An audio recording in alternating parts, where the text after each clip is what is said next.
Is XDefiant dead on arrival? The most recent playtest just wrapped up, and after almost 7 months since the last one, I think a lot of gamers were a little disappointed by the progress and level of polish in its current state.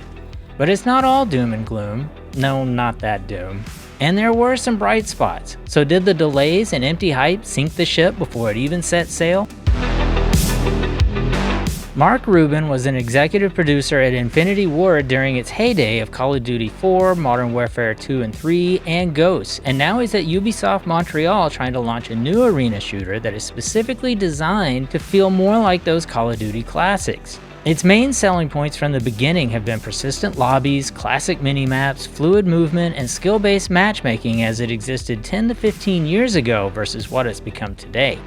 Needless to say, fans were super excited, and the hype train went into full throttle in the summer of 2023.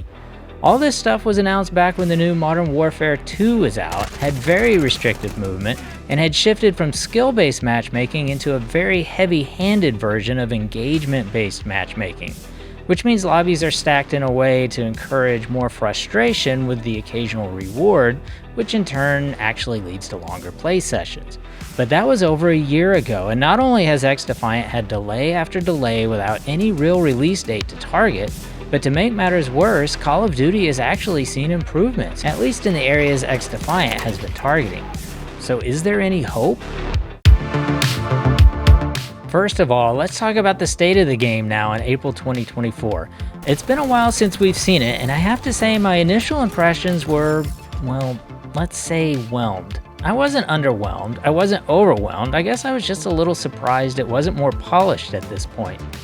It didn't feel much different than the first playtest almost a year ago, and a lot of the weapons and abilities still feel pretty unbalanced. At first I thought the netcode and hit detection was still broken, and I saw a lot of people complain about this on Reddit. But after messing with the control settings in the practice area, I don't think it's a problem with the hit detection. I think the hitboxes are just super tight and the aim assist is really low. I can only assume this is on purpose, with the intent of creating a bigger skill gap. I only played it on a console with a controller, so if you played it with a mouse and keyboard, I'd love to hear your thoughts. But with a controller, I was struggling a bit with precise aiming. I'm not a pro gamer and I don't expect to perform like a pro, but I do expect to get on target pretty quickly. Maybe my skills have diluted a bit with a generous aim assist in Call of Duty, but I think they have some tweaking to do in the aiming controls. I played with different settings and I was using an Xbox Elite 2 controller, so I played with those settings as well. I tried just about every combination of settings and response curves, and it just never felt right. On the other hand, movement felt fine to me, somewhere between the clunky lumbering around in Modern Warfare 2 and zipping around like a mosquito in some other CoD games. It felt fluid, but the movement certainly didn't feel like a standout feature, unless you're like me and hate seeing people sliding and bunny hopping constantly. There were limited game modes in the test, which is understandable, and there was just enough there to make me excited to see the full list when it launches. The escort mode was my favorite, and there were some really hotly contested matches. The rest of the modes in the test were some form of domination, and I found myself in a lot of matches where I was the only player doing the objectives. So I'm really hoping there will be a straight-up team deathmatch in the final game for the players that are just worried about their KD. As for the matchmaking, I'd say there was an even distribution of lobbies that were evenly matched versus lopsided lobbies, unlike Call of Duty that has lopsided lobbies way more often. There were a few times I found myself on a fun and competitive server, and most of us stayed on for several matches in a row. It was honestly a breath of fresh air and something I haven't experienced in years. That's the stuff I'm looking for, and it gives me hope that the game still has a chance. That's assuming, of course, there will be enough players with as much hope. We don't have any stats on how many people played in each of the public playtests, but I assume interest in the game is quite a bit lower now than it was last year. So what went wrong? There was a lot of excitement around this game back in 2023, and it was a buzzword a lot of disgruntled Call of Duty players would pass around after they were done plotting and stomping around in concrete boots in Modern Warfare 2. But outside of some screenshots and a teaser trailer, the marketing for the game hasn't even started yet. All of the hype has come from a player base hungry for that classic CoD feel. Ubisoft Montreal hasn't marketed the game at all as far as I can tell. Marketing machines take time to ramp up. Media has to be purchased, assets have to be created, the whole 9 yards. And it doesn't make much sense to do all of that without a release date. It's safe to say they've had some release windows in mind internally, but they've never announced anything publicly. So when the second playtest had some pretty serious issues with hit detection and lag, it was clear the game needed to go back into the oven for a bit. Mark Rubin was pretty quick to announce the entire netcode for the game needed to be rebuilt from the ground up.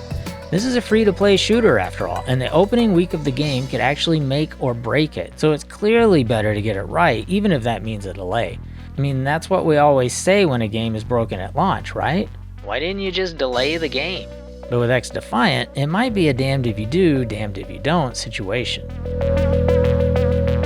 The apex of the Call of Duty frustration was last year before Modern Warfare 3 launched. Now, don't get me wrong, Modern Warfare 3 has a bunch of problems, specifically in the campaign, but it did bring back the minimap and quicker movement speeds and a little bit of fluidity. That's 2 out of the 4 selling points for XDefiant right there.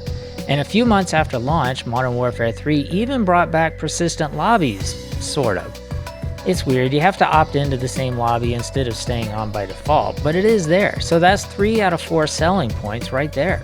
For the last one, is there any chance Activision will remove engagement optimized matchmaking from Call of Duty? No, there's no chance of that.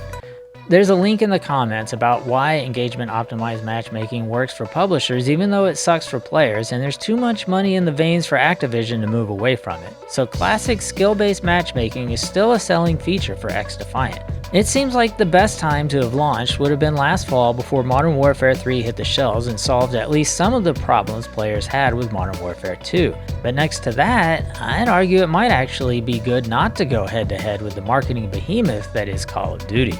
Launching this summer would put it right in the lull before the next Call of Duty, which is being developed by, well, Treyarch. That's not good. I have no doubt this year's Call of Duty will be better than last year's. It's no secret that Sledgehammer was thrown under the bus and asked to convert their Modern Warfare 2 DLC into a full-fledged standalone sequel with less than a year before release. And it was a valiant effort, but the rush job is obvious and the game has felt undercooked up until recently when original maps finally started trickling out. But Treyarch, on the other hand, has been the most consistent Call of Duty developer, and they've had this one in the oven for 4 years, the most ever for an individual Call of Duty title. This might sound like a death sentence for XDefiant, but hold up. XDefiant could still get this thing out the door in early summer before the next CoD hype ramps up, and I don't see any way Activision moves away from engagement optimized matchmaking in any Call of Duty game in the foreseeable future. That means a classic skill-based matchmaking system can still stand out if it's done right.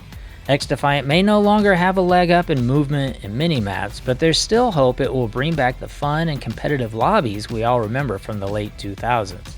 And for a video about XDefiant, why are we talking about Call of Duty so much? XDefiant has dropped the ball with a lot of gamers, but that has more to do with the frustrations with Call of Duty than with the genuine excitement for XDefiant.